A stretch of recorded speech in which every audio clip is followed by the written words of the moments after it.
السلام علیکم ورحمۃ اللہ وبرکاتہ. وعلیکم وعلیکم السلام ورحمۃ اللہ وبرکاتہ. خیریت سے ٹھیک ہے. جی الحمدللہ خیریت سے ہیں ساتھی. شکر ہے جی استاد الحمدللہ. استاد آپ ٹھیک ہو؟ جی الحمدللہ حضرت کی دعا. جزاک اللہ خیر. اللہ پاک آپ کو کامیاب کرے. استاد آمین آمین.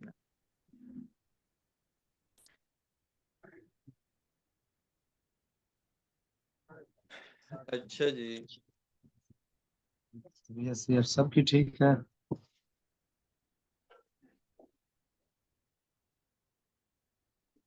کل والا سبق کل تیار کیا تھا. مائک بند کر لیں ساتھی. زین العابدین بھائی مائک بند کر لیں.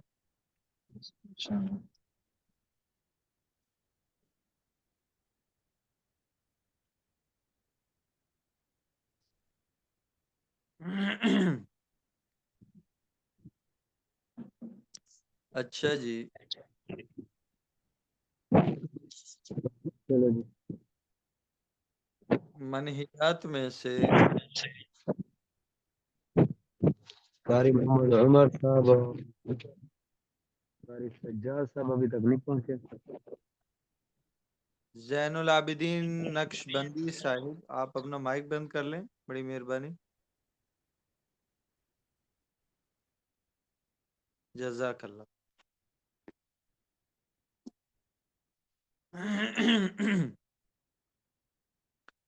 اچھا جی تو سابقہ رکوع کے اندر اللہ تعالیٰ نے کفار کی دوستی سے اور دلی تعلقات قائم رکھنے سے منع فرمایا. تو اس میں جو ظاہراً خطاب تھا وہ یہود و نصارہ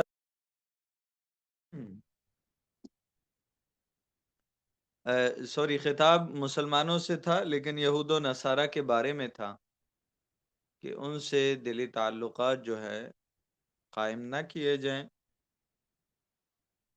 وجہ یہ ہے کہ اسلام کا مخالف کبھی بھی مسلمان کا دوست نہیں بن سکتا. اس رکوع کے اندر ان کے ساتھ اسی حکم میں کفار کو بھی شریک کیا جا رہا ہے. وہ کفار جو دین کا مذاق بناتے ہیں، وہ منافقین جو آپ علیہ الصلوۃ والسلام کی مجلس میں آتے ہیں اور دعویٰ ایمان کا کرتے ہیں، دراصل وہاں سے وہ کفر لے کے دلوں میں کفر لے کے وہاں داخل ہوتے ہیں اور اسی کفر کے ساتھ ہی وہ اس مجلس سے نکلتے ہیں. تو یہ لوگ نہ اسلام کے کبھی یہ لوگ نہ کبھی مسلمانوں کے دوست بن سکتے ہیں، نہ اسلام کو اپنے دلوں میں راسخ کر سکتے ہیں، کیونکہ ان کے دلوں میں کفر اللہ تعالی نے مقید کر دیا، قید کر دیا، وہ بھی ان کی بدعمالیوں کی بدولت.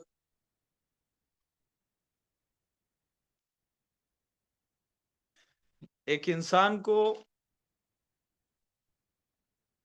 اللہ تعالی نے حق اور باطل دونوں راستے بتلا دیے ہیں. پھر جس میں وہ اپنا من لگائے گا، جس راستے پر اس کو چلنے کی چاہت ہوگی، اس کے لیے وہی مقدر کر دیا جائے گا.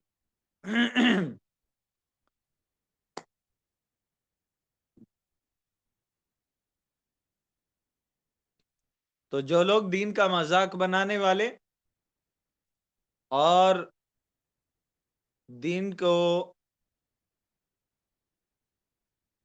ہنسی کھیل کا سامان سمجھنے والے، یہ دراصل منافق لوگ ہیں، اور ایسے منافقوں سے دوستی رکھنا تمہارے اسلام لانے میں بھی رکاوٹ بن سکتا ہے، اور کمزور جو اسلام لا چکے ہیں، کمزور ایمان والے جو ہیں، ان کے ایمان کو بگاڑنے کا سبب بھی بن سکتا ہے. تو اللہ تعالیٰ نے اس میں مزید اضافہ فرمایا، بسم اللہ الرحمن الرحیم، یا ایہا الذین آمنو، اے وہ لوگو جو ایمان لے کر آئے ہو۔ اس کا ترجمہ سمجھنا، لا تتخذو، نہ بناؤ، آخر میں اس آیت کے آخر میں واتقوا اللہ سے پہلے آپ حضرات کو نظر آ رہا ہوگا اولیاء، دوست نہ بناؤ، درمیان میں جملہ معترضہ ہے، تو ظاہری ترجمہ تو یہ ہوگا عبارت کے اعتبار سے، اے وہ لوگوں جو ایمان لے کر آئے ہو، نہ بناؤ الذین، ان لوگوں کو، الذین اتخذوا، ان لوگوں کو جنہوں نے بنایا ہے، دینکم، تمہارے دین کو، ہزواً، ہنسی، ولعباً، اور کھیل، من الذین، یعنی وہ لوگ جن کو کتاب دی گئی تھی، من قبلکم، تم سے پہلے، اور کفار۔ تو اوت الکتاب میں یہود و نصارہ آگے میں نے بتایا، یہاں کفار کا مزید اضافہ کیا جا رہا ہے، والکفار، اور کفار کو نہ بناؤ، کیا نہیں بنانا؟ اولیاء، دوست نہ بناؤ۔ تو اگر اس کا ہم بامحاورہ ترجمہ کرتے ہیں تو یا ایہا الذین آمنوا لا تتخذوا الاولیاء، اے ایمان والو دوست نہ بناؤ، الذین اتخذوا دینکم ہزوا ولعبا من الذین اوتوا الکتاب من قبلکم، ان لوگوں کو دوست نہ بناؤ جنہوں نے تمہارے دین کو ہنسی اور کھیل کا سامان سمجھ رکھا ہے۔ من بیانیہ ہے یہاں پر، یعنی وہ لوگ اوتوا الکتاب جن کو کتاب دی گئی، من قبلکم، تم سے پہلے، یعنی یہود و نصارہ، والکفارہ، اور کفار کو، کافروں کو، جن کو دین اسلام ظاہر ہونے کے بعد وہ اس کا انکار کرتے ہیں اور وہ کسی بھی جو ہے مذہب کے ماننے والے نہیں ہیں، نہ یہودیوں کے ساتھ شامل ہیں، نہ نصارہ کے ساتھ شامل ہیں، نہ مسلمانوں کے ساتھ، مراد اس سے کفار مکہ، مشرکین مکہ ہیں۔ تو ایسے لوگوں کو دوست نہ بناؤ۔ دوبارہ ترجمہ کر دیتا ہوں، یا ایھا الذین آمنو، اے وہ لوگ جو ایمان لے کر آئے ہو، لا تتخذوا، نہ بناؤ، الذین اتخذوا دینکم، ان لوگوں کو جنہوں نے تمہارے دین کو ہزوا، مذاق بنا لیا، ولعبا، کھیل کود کا سامان سمجھ لیا، من بیانیہ، یعنی کہ الذین، وہ لوگ، اوتوا الکتاب، جن کو کتاب دی گئی تھی، من قبلکم، تم سے پہلے، والکفار، اور کافر، کفار مکہ، اولیاء، کیا نہیں بنانا جی؟ دوست نہ بناؤ، ان سے دلی تعلق قائم نہ کرو۔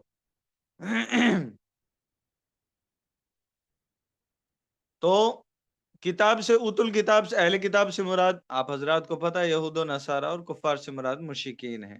تو یہاں تاکید کی جا رہی ہے کہ دین کا جو لوگ مذاق اڑانے والے ہیں، اللہ اور اس کے رسول کے دشمن ہیں در حقیقت، اور ایسے لوگوں کے ساتھ اہل ایمان کی دوستی نہیں ہونی چاہیے۔ حضرت عبداللہ ابن عباس رضی اللہ تعالیٰ عنہ نے اس آیت کے شان نزول میں وہ فرماتے ہیں کہ یہودی جو ہے ظاہر میں تو مسلمان ہو گئے تھے، منافق یہودیوں کی بات چل رہی ہے، لیکن دل میں اسلام کے مخالفت تھی۔ تو جو بعض سیدھے سادے مسلمان تھے، یہودیوں کو وہ لوگ سچا مسلمان سمجھتے تھے، یعنی منافق یہودیوں کو سادے مسلمان جو ہیں وہ ان کو سچا مسلمان سمجھتے تھے، جس کی وجہ سے ان سے دلی دوستی اور گہرے تعلقات بھی رکھتے تھے۔ تو اللہ نے یہ آیت نازل فرما کر بتلا دیا کہ یہ لوگ تو دین اسلام کا مذاق اڑانے والے لوگ ہیں، مسلمانوں کی جو ہے تضحیق کرنے والے لوگ ہیں، اس لیے ان لوگوں سے دلی دوستی اچھی نہیں۔ وَإِذَا نَادَيْتُمْ إِلَى الصَّلَاةِ، اور جب تم پکارتے ہو نماز کی طرف، یعنی مراد یہ ہے کہ جب تم اذان دیتے ہو نماز کے لیے، اتخذوها ہزوا ولعبا، تو یہ بھی اس کو کھیل اور مذاق بناتے ہیں، یعنی جب اذان ہوتی ہے نا تو یہ اس کو اس کا مذاق بناتے ہیں اور کھیل کا سامان سمجھتے ہیں۔ تو جب یہ آیت نازل ہوئی ہے مدینہ میں جب اذان ہوتی تھی تو ایک نصرانی تھا، عیسائی تھا، تو جب اشہد ان محمد الرسول اللہ کی صدا گونجتی فضا میں تو یہ کہا کرتا تھا، خدا اس جھوٹے مؤذن کو جو ہے چولہے میں ڈال دے۔ تو ایک دن ایسا ہوا اس نصرانی کے گھر میں چولہے کی وجہ سے آگ لگی اور اس کے اہل و عیال سارے کے سارے جل کر خاک ہو گئے۔ تورات اور انجیل میں بھی یہ بات صاف طور پہ لکھی ہوئی تھی کہ مکہ کے پہاڑوں میں جس نبی کا ظہور ہونے والا ہے وہ نبی آخر الزماں ہوگا۔ اب یہ ساری نشانیاں، یہ ساری صفات ان لوگوں نے اپنی آنکھوں سے دیکھ لی تھی، اس کے باوجود یہ نصرانی جو ہے جان بوجھ کر اللہ کے رسول اللہ صلی اللہ علیہ وسلم کی شان میں گستاخی کرتا تھا، تو اس پر اللہ تعالیٰ نے یہ عذاب نازل کیا کہ وہ اپنے ہی گھر کے چولہے میں آگ لگی اور اس سے جل کر خاک ہو گیا۔ وَإِذَا نَادَيْتُمْ إِلَى الصَّلَاةِ، جب تم نماز کی طرف بلاتے ہو، پکارتے ہو، یعنی اذان دیتے ہو، اتخذوها هزوا ولعبا، تو یہ نصرانی اس کو مذاق اور کھیل سمجھتا ہے، بنا لیتے ہیں۔ ذَلِكَ بِأَنَّهُمْ، دراصل یہ اس وجہ سے ہے، قوم، یہ ایک ایسی قوم ہے، لا یعقلون، جو عقل نہیں رکھتے، جن کو سمجھ نہیں ہے۔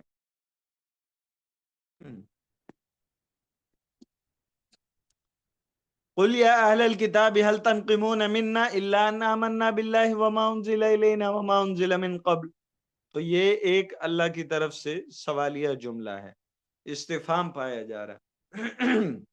تو اے نبی صلی اللہ علیہ وسلم، آپ ان سے کہہ دیجئے، یا اہل الکتاب، اے اہل کتاب، هل تنقمون منا، کیا تم لوگوں نے ہم سے کوئی ضد پال رکھی ہے، ہم سے ضد رکھتے ہو؟ تو یہ ضد جو پال رکھی ہے، یہ صرف اور صرف اس بات کی ہے، الا ان آمنا، کہ ہم لوگ جو ہیں ایمان لے کر آ گئے ہیں اللہ پر، وما انزل الینا، جو اللہ کی طرف سے ہم پر نازل کیا گیا ہم اس پر بھی ایمان لے کر آ گئے، وما انزل من قبل، اور جو اس سے پہلے کتابیں اور شریعتیں اور انبیاء جو ہیں وہ آئے ہیں اور جو احکام اللہ کی طرف سے نازل ہوئے ہیں ہم ان پر بھی ایمان لے کر آ گئے، صرف یہ ضد تم لوگوں نے ہم سے پال رکھی ہے، اسی ضد کی وجہ سے تم دین حق کو قبول نہیں کرتے، اور جو دین منسوخ ہو چکا اس میں بھی تحریف اور ترمیم اپنی خواہشات کے مطابق کر کے اس کو تم حق سمجھتے ہو اور ہمارے سامنے حق بنا کر پیش کرتے ہو، حالانکہ ایسا نہیں ہے۔ وَأَنَّ أَكْثَرَكُمْ فَاسِقُونَ، معاملہ یہ ہے کہ تمہاری اکثریت نافرمانوں کی ہے۔ قُلْ هَلْ أُنَبِّئُكُمْ بِشَرٍّ مِّن ذَلِكَ،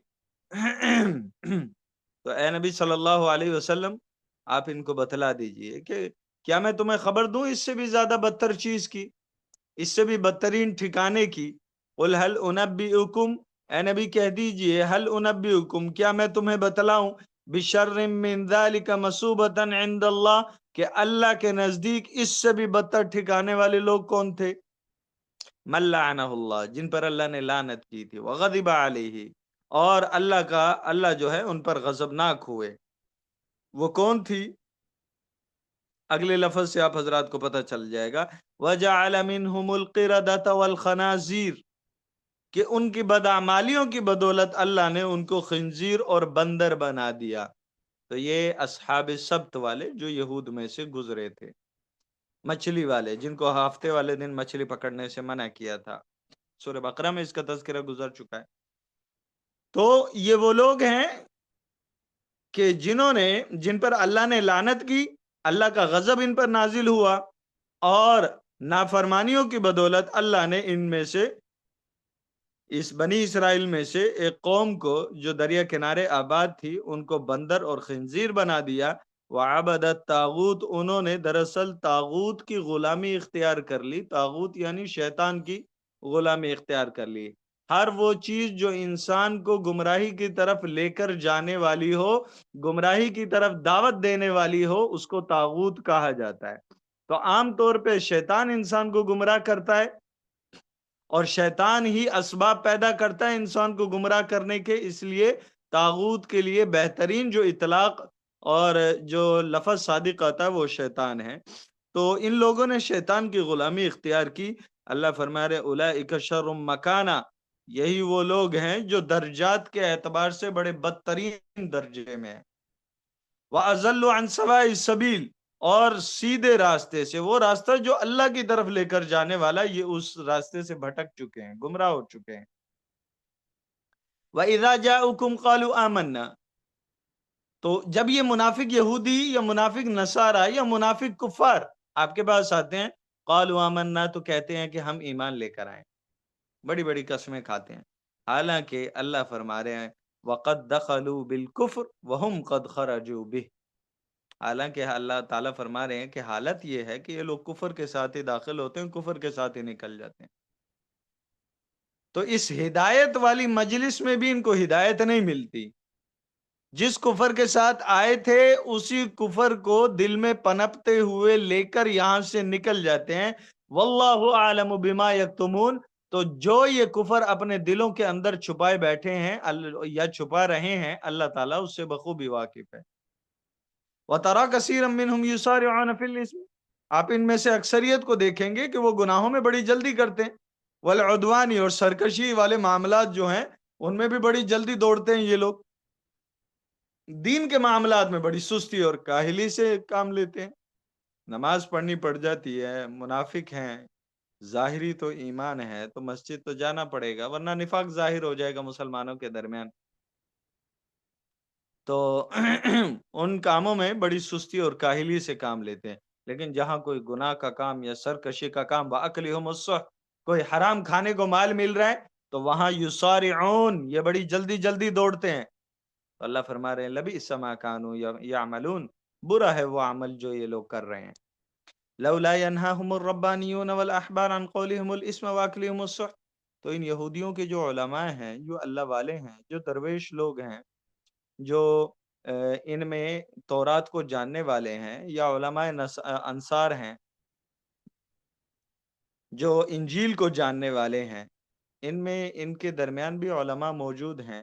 تو اللہ تعالیٰ فرما رہے ہیں لولا ینہاہم الربانیون والاحبار، ان کے اللہ والے اور علماء جو ہیں ان کو کیوں نہیں منع کرتے عن قولہم الاسم، گناہوں والی باتیں کہنے سے، واکلہم السحت، اور حرام کھانے سے یہ لوگ کیوں نہیں منع کرتے. لبئس ما کانوا یصنعون، برا ہے وہ عمل جو یہ لوگ کر رہے ہیں. یعنی جو علماء یہ کام کر رہے ہیں کہ منع نہیں کرتے، یہ ایک برا عمل ہے.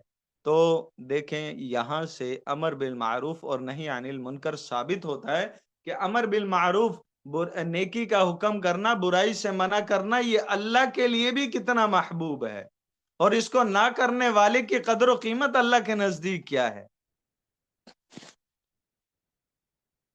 کہ اللہ تعالیٰ فرما رہے ہیں کہ اگر کسی قوم میں گمراہ لوگ ہیں اور ان میں علماء بھی موجود ہے تو علماء کی یہ ذمہ داری بنتی ہے کہ وہ انہیں اس گمراہی سے نکالیں، وہ انہیں ان حرام کاریوں سے باہر کریں اور ان کو بدعمالیوں سے روکیں، امر بالمعروف اور نہی عن المنکر کا سلسلہ ان کے اندر جاری کریں. اگر ایسا نہیں کرتے تو ان کا یہ جو عمل ہے، یعنی امر بالمعروف اور نہی عن المنکر کو چھوڑ دینا، یہ اللہ کے نزدیک بہت برا عمل شمار کیا جاتا ہے. اور جب اللہ کے نزدیک یہ عمل برا شمار کیا جاتا ہے، یہ اللہ کی طرف سے فرض کفایہ ہے، اور جب اس سے بھاگیں گے تو اس کے برے جو ہے وہ اثرات مرتب ہوں گے بھی ضرور. وقالت اليہود ید اللہ مغلولہ غلت ایدیہم ولعنوا بما قالوا. اس آیت کا ایک شان نزول ہے. شان نزول کے بارے میں حضرت عبداللہ ابن عباس رضی اللہ تعالیٰ عنہ کی روایت ہے. اس روایت کا خلاصہ اس حدیث کا یہ ہے کہ شماس ایک آدمی تھا، شماس، جو یہود کا قبیلہ قینقاع کا سردار تھا، بنی قینقاع کا سردار تھا. یا آپ کو یاد ہوگا میں نے ابھی پچھلے کل کے رکوع میں جو عبداللہ بن ابی منافق کا بتایا تھا کہ وہ بنو قینقاع کے ساتھ تعلقات قائم رکھتے تھے، جس پہ حضرت عبادہ بن صامت رضی اللہ تعالیٰ عنہ نے ان سے بیزاری کا اظہار کر دیا تھا. تو اسی قبیلے کا سردار تھا جس کا نام تھا شماس. تو وہ ایک دوسرے یہودی سے جس کا نام نباش بن قیس تھا، نباش بن قیس، ایک دن اس نے کہا کہ یہود کی طرف سے اللہ نے سخاوت اور جو رزق میں کشادگی اور وسعت ہے، اللہ نے اپنا ہاتھ روک لیا. تو ان کا دراصل کہنے کا مقصد یہ تھا کہ نعوذ باللہ نعوذ باللہ نعوذ باللہ کہ اللہ تعالیٰ بخیل ہو گئے. تو اس پر یہ آیت نازل ہوئی وقالت الیہود ید اللہ مغلولہ. یہودی یہ کہتے ہیں کہ اللہ کا ہاتھ بندھا ہوا ہے، اللہ نے اپنا ہاتھ روک لیا ہے. غلت ایدیہم، ان کے ہاتھ باندھ دیے گئے ہیں. وَلُعِنُوا بِمَا قَالُوا، جو انہوں نے کہا اس کی بدولت ان پر لعنت کر دی گئی ہے. بل یداہ مبسوطتان، بلکہ اللہ تعالیٰ کے ہاتھ جو ہیں وہ دونوں کشادہ ہیں، اللہ تعالیٰ کے وسعت والے ہاتھ ہیں. مبسوطتان یہ تثنیہ کا صیغہ یہاں پر بیان ہوا ہے، اس سے مراد یہ ہے کہ اللہ تعالیٰ کے دو ہاتھ ہیں. ٹھیک ہے، من جملہ نہیں کہ اللہ تعالیٰ کی وجود کا یہ حصہ ہے یا اللہ تعالیٰ کے وجود میں یہ چیزیں شامل ہیں، لیکن انسان کو انسان کی زبان میں سمجھانے کے لیے تو فرض کر لی جاتی ہے یہ چیز کہ بے شمار ایسی چیزیں ہیں کہ جن چیز جو اللہ نے قرآن پاک میں ذکر تو کی ہیں، لیکن وہ اللہ تعالیٰ کی حقیقی صفات نہیں ہے. دراصل اللہ انسان سے انسان کی زبان میں بات کرتا ہے، اس لیے اللہ، اور حدیث پاک میں آتا ہے اللہ تعالیٰ کے دو ہاتھ دونوں داہنے ہاتھ ہیں. تو یہ اس وجہ سے کہا جاتا ہے کہ انسان کو انسان کی طرز میں بات سمجھانا مقصد ہے. ينفق کیف یشاء، اللہ کے دو ہاتھ دونوں کشادہ ہیں. ينفق کیف یشاء، جیسے چاہتا ہے اللہ تعالیٰ خرچ فرماتے ہیں. دراصل ان کے بدعمالیوں کی بدولت ان پر قحط نازل ہوا اللہ کی طرف سے. تو اللہ فرما رہے ہیں کہ اب جو بھی ان کے ساتھ معاملہ ہوگا اس کا رزلٹ یہ ہوگا وَلَا يَزِيدَنَّ كَثِيرًا مِّنْهُمْ، ان کی اکثریت جو ہے وہ بڑھتی رہے گی، اضافہ ہوگا ان میں، ترقی کرے گی. کس اعتبار سے ترقی کرے گی؟ مَا أُنزِلَ إِلَيْكَ مِن رَبِّكَ، جو آپ کے رب کی طرف سے نازل کیا گیا ہے نا، اس سے ہٹ کر یہ لوگ ترقی کس چیز میں کریں گے؟ طغیاناً و کفرا، سرکشی اور کفر میں یہ لوگ ترقی کرتے چلے جائیں گے. وَأَلْقَيْنَا بَيْنَهُمُ الْعَدَاوَةَ وَالْبَغْضَاءَ، اللہ فرما رہے ہیں ان کی بدعمالیوں کی بدولت ہم نے ان کے درمیان دشمنی اور بغض کو ڈال دیا. اِلَى يَوْمِ الْقِيَامَةِ، یہ معاملہ ان کے ساتھ قیامت کے دن تک رہے گا. قیامت کے دن تک بغض اور دشمنی ان کے درمیان ڈال دی. یہ آپس میں بھی مخلص نہیں ہو سکتے. اگر ہوں گے کہیں ایک جٹ جمع نظر آئیں گے تو وہ اپنے ذاتی مفادات کی بنیاد پر یہ لوگ جمع ہوں گے، ورنہ وہ تعلق اور وہ محبت ان کو نصیب نہیں ہوگی جو مومنین کے درمیان ہو سکتی ہے. کلما اوقدوا نارا للحرب اطفأها اللہ، تو جب بھی یہ مسلمانوں کے خلاف آگ بھڑکانے کی کوشش کریں گے، لڑائی کی آگ جلانے کی کوشش کریں گے، اطفأها اللہ، اللہ اسے بجھا دے گا. وَيَسْعَوْنَ فِي الْأَرْضِ فَسَادًا، اور یہ وہ قوم ہے جو زمین میں فساد مچانے کے لیے دوڑتے پھرتے ہیں. وَاللَّهُ لَا يُحِبُّ الْمُفْسِدِينَ، اللہ تعالیٰ فساد کرنے والوں کو پسند نہیں فرماتے. اللہ فرما رہے ہیں دیکھیں کافر ہے، اللہ کا انکار کر رہا ہے تو اللہ کا بندہ. اللہ فرما رہے ہیں کتنا اچھا ہوتا وَلَوْ أَنَّ أَهْلَ الْكِتَابِ آمَنُوا، اگر یہ اہل کتاب جو ہے ایمان لے کر آ جاتے، وَاتَّقَوْا، اور اللہ سے ڈرتے پرہیزگاری اختیار کر لیتے، تو اللہ فرما رہے ہیں بدلے میں ہم کیا کرتے؟ لَكَفَّرْنَا عَنْهُمْ سَيِّئَاتِهِمْ، ہم ان کی برائیوں کو ان سے دور کر دیتے، اور آخرت میں وَلَا أَدْخَلْنَاهُمْ جَنَّاتِ النَّعِيمِ، نعمتوں کے باغات میں ان کو داخل فرما دیتے. اور یہ دخول، یہ داخل ہونا ہمیشہ ہمیشہ کا ہوتا. وَلَوْ أَنَّهُمْ أَقَامُوا التَّوْرَاةَ وَالْإِنْجِيلَ، کاش اگر ایسا ہوتا کہ یہ لوگ تورات کو قائم رکھتے یعنی اس پر عمل کرتے، والانجیل، اور نصارہ جو ہیں انجیل کو قائم رکھتے یعنی اس پر عمل کرتے. وما انزل الیہم، اور جو احکام نازل ہوئے ان کی طرف، من ربہم، ان کے رب کی طرف سے، یہ ان کو قائم رکھتے یعنی ان پر عمل کرتے. تو اللہ فرما رہے ہیں، یہ کہہ رہے ہیں نا کہ اللہ کا ہاتھ تنگ ہو چکا ہے، معاذ اللہ معاذ اللہ معاذ اللہ، ایسا نہ ہوتا. ان کی بدعمالیوں کی بدولت ان پر قحط نازل ہوا ہے.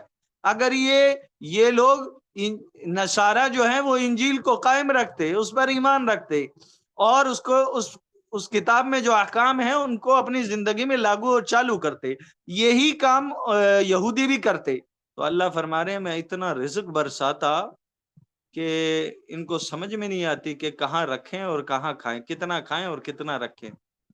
اوپر نیچے سے رزق کی بارش ہونا شروع ہو جاتی. لا اکلوا، یہ لوگ کھاتے، من فوقہم، اپنے اوپر سے، ومن تحت ارجلہم، اور اپنے پاؤں کے نیچے سے. منہم امت مقتصدہ، سارے ایسے نہیں ہیں، ان میں سے بعض ایک ایسی جماعت بھی ہے جو سیدھے رستے پر ہے، جو آپ علیہ الصلوۃ والسلام پر بھی ایمان لے کر آئے، لیکن یہ قلت کے اعتبار سے ہیں، یعنی بعض لوگ، چند لوگ ایسے ہیں، یہ جماعت چند لوگوں کی ہے. اکثریت کا کیا معاملہ ہے؟ کثیر منہم ساء ما یعملون، اکثریت ان میں سے برا ہے وہ عمل جو یہ لوگ کر رہے ہیں، یعنی اکثریت جو ہے وہ بدعمالیوں میں مصروف ہے، مشغول ہے۔ بات سمجھ میں آ گئی جی احباب کو؟ جی استاد۔ چلیں جی، اللہ تعالی سمجھنے کی اور عمل کی توفیق نصیب فرمائے، آمین۔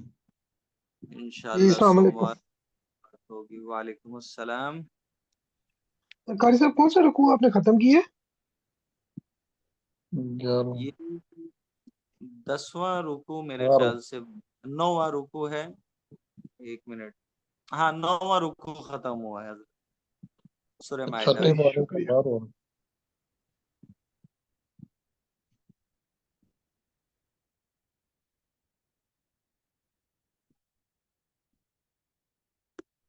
9واں رکوع سورہ مائدہ کا پتہ چل گیا جی؟ جی پتہ لگ گیا، شکریہ۔ چلیں جی، اللہ تعالیٰ سمجھنے کی اور عمل کی توفیق نصیب فرمائے۔ السلام علیکم آمین ورحمۃ ہے۔ اللہ۔ آمین۔ وعلیکم السلام وعلیکم ورحمۃ السلام ورحمۃ اللہ۔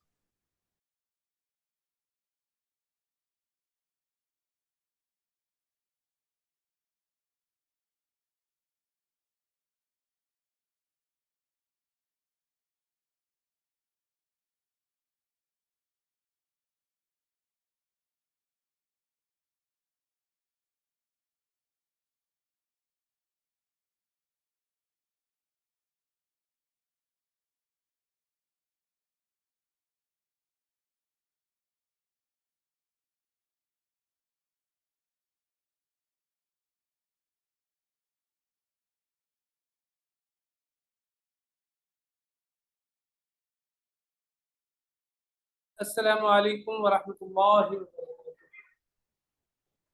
وعلیکم السلام ورحمۃ اللہ وبرکاتہ۔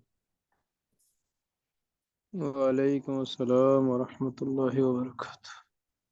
اچھا جی، خیریت سے ساتھی ٹھیک ہے؟ الحمد للہ استاد۔ الحمدللہ استاد۔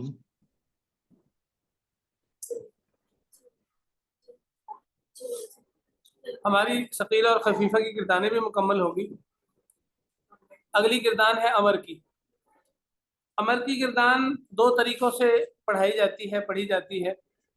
ایک صورت یہ ہوتی ہے کہ غائب اور متکلم کے صیغوں کو الگ کر لیا جائے، حاضر کے صیغوں کو الگ کر لیا جائے۔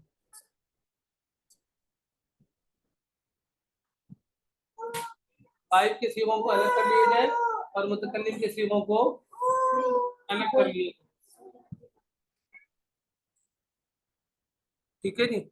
دوسری صورت وہی ہے جو ہم یاد کرتے ہیں کہ ہم نے گزشتہ پچھلی مرتبہ بھی کہ اکٹھی گردان بنا کر یاد کر لیتا ہے، دونوں طرح ٹھیک ہے۔ تو یہاں جو کتاب میں ترتیب لکھی ہوئی ہے ذرا تھوڑی آسان ہے، کیونکہ ہمیں 14 صیغوں کی عادت پڑ چکی ہے۔ اب 14 صیغوں کے اعتبار سے تو یہی بنے گا کہ ہم غائب اور حاضر کی صیغوں کو ملا کر پڑھیں، لیکن چونکہ حاضر کے اندر نا حاضر معروف جو ہوتا ہے اس کے اندر صیغوں کی شکل اور ہو جاتی ہے، اور غائب معروف کے اندر صیغوں کی شکل اور ہوتی ہے۔ البتہ مجہول کے اندر ایک جیسی ہوتی ہے، کیونکہ لام آ جاتا ہے شروع میں۔ امر حاضر کے جو صیغے ہیں معروف کے، ان کے اندر شروع میں الف آتا ہے۔ مجہول کے تمام صیغوں کے شروع میں لام مکسور آتا ہے، جس کو لام امر کہتے ہیں۔ اور کچھ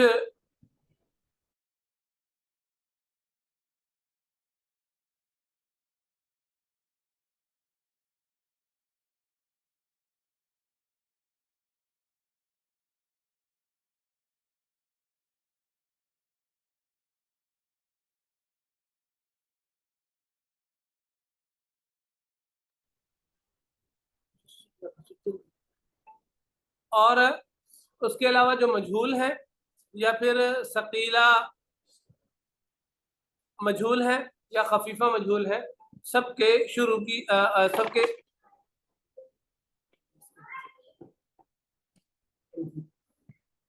سب کے شروع میں وہی کیفیت ہوتی ہے کہ لام مکسور آ جاتا ہے امر کا۔ ٹھیک ہے. لیکن جو معروف کے صیغے ہیں امر حاضر کے، چاہے وہ سادہ ہوں، چاہے ثقیلہ کے ہوں، چاہے وہ خفیفہ کے ہوں، ان کے شروع میں الف آتا ہے.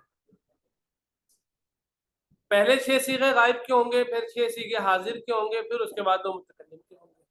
لیفعل امر کے بنانے کا قاعدہ کیا ہے؟ مضارع کے شروع میں لام مکسور لگا دو اور آخر سے جزم دے دو. یفعلو تھا نا، تو لیفعلو ہو گیا، آخر میں جزم دے دیا، لیفعل ہو گیا. ٹھیک ہے جی. آگے قاعدہ بھی پڑھ لیتے ہیں.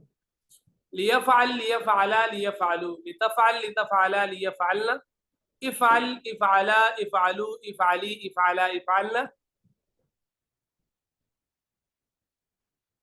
لافعل لنفعل. اب یہاں دیکھیں بیچ میں جو حاضر کے 6 صیغے تھے ان کے شروع میں الف آ گیا. مجہول میں ایسا نہیں ہوگا. لیفعل لیفعلا لیفعلو لتفعل لتفعلا لیفعلنا، لتفعل لتفعلا لتفعلو لتفعلی لتفعلا لتفعلنا، لافعل لنفعل. یہاں 14 کے 14 صیغے ایک جیسے ہیں، شروع میں لام ہے اور آخر میں جزم. اسی طرح جب ثقیلہ میں آتے ہیں تو ثقیلہ کے اندر بھی وہی کرنا ہے ہم نے، آخر میں نون لگا دینا. شروع میں جو لام ہے نا، وہ لام ثقیلہ والا جو ہوتا ہے نا، وہ مفتوح والا، وہ نہیں لگے گا. یہاں امر کا لام لگے گا. اس کا لام لگے گا، امر کا لام لگے گا.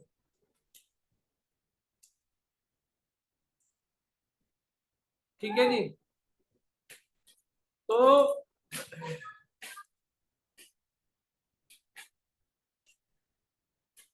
یہاں کون سا لام لگے گا جی؟ امر کا لام لگے گا. لیکن آخر میں نون ثقیلہ کا لگ جائے گا. یہاں بھی دیکھیے گا، لیفعلن لیفعلان لیفعلن اچھا لتفعلن لتفعلان لیفعلان. اب پھر حاضر کے 6 صیغے آ گئے، افعلن افعلان افعلن افعلن افعلان افعلان لافعلن لنفعلن. پھر آخر میں متکلم کے 2 صیغے لام کے ساتھ آ گئے. مجہول کے اندر آ جائیں گے تو 14 کے 14 صیغے ایک جیسے ہوں گے. لیفعلن لیفعلان لیفعلن لتفعلن لتفعلان لیفعلان لتفعلن لتفعلان لتفعلن لتفعلن لتفعلان لتفعلان لافعلن لنفعلن.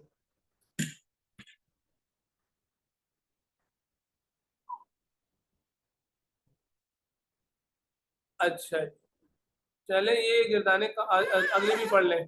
خفیفہ کے اندر چونکہ 8 صیغے آتے ہیں، اس میں بھی وہی صورت ہوگی کہ شروع میں لام خفیفہ والا نہیں لگے گا، البتہ آخر میں نون خفیفہ لگ جائے گا.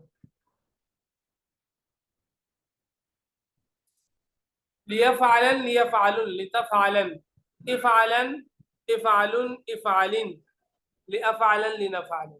مجہول میں ایک جیسے ہوں گے، لیفعلن لیفعلن لیفعلن لتفعلن لتفعلن لتفعلن لتفعلن لافعلن لنفعلن. یہ بھائی نا قاعدہ ہم انشاءاللہ پڑھیں گے اگلے سبق کے اندر. یہ اب آپ حضرات سے گزارش ہے کہ ان 6 کرداروں کو مع ترجمہ یاد کر کے آئیں. خدا 6 کرداروں کو ترجمے کے ساتھ یاد کر کے آئیں سر.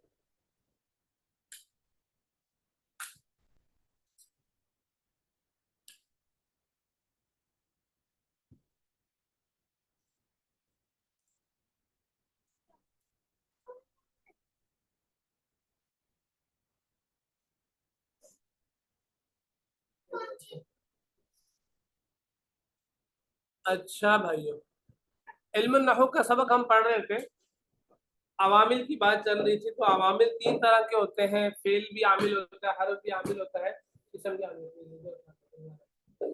ٹھیک ہے. پھر جو حروف عاملہ تھے وہ 2 طرح کے تھے، حروف عاملہ اسم کے اندر، حروف عاملہ فعل کے اندر. حروف عاملہ جو اسم میں تھے وہ ہم نے پڑھ لیے تھے، کتنے تھے؟ 7 تھے. دوسرے حروف عاملہ جو فعل میں عمل کرتے ہیں وہ صرف 2 طرح کے ہیں، لیکن فعل میں اور کسی فعل میں عمل نہیں کرتے، صرف مضارع میں عمل کرتے ہیں. ٹھیک ہے. تو کہہ رہے ہیں یہ 2 طرح کے ہیں، ناصبہ اور جازمہ. اب مضارع کے اندر نہیں بھی آ جاتا ہے، مضارع کے اندر امر بھی آ جاتا ہے. یہ بھی مضارع سے بنتے ہیں نا، اس لیے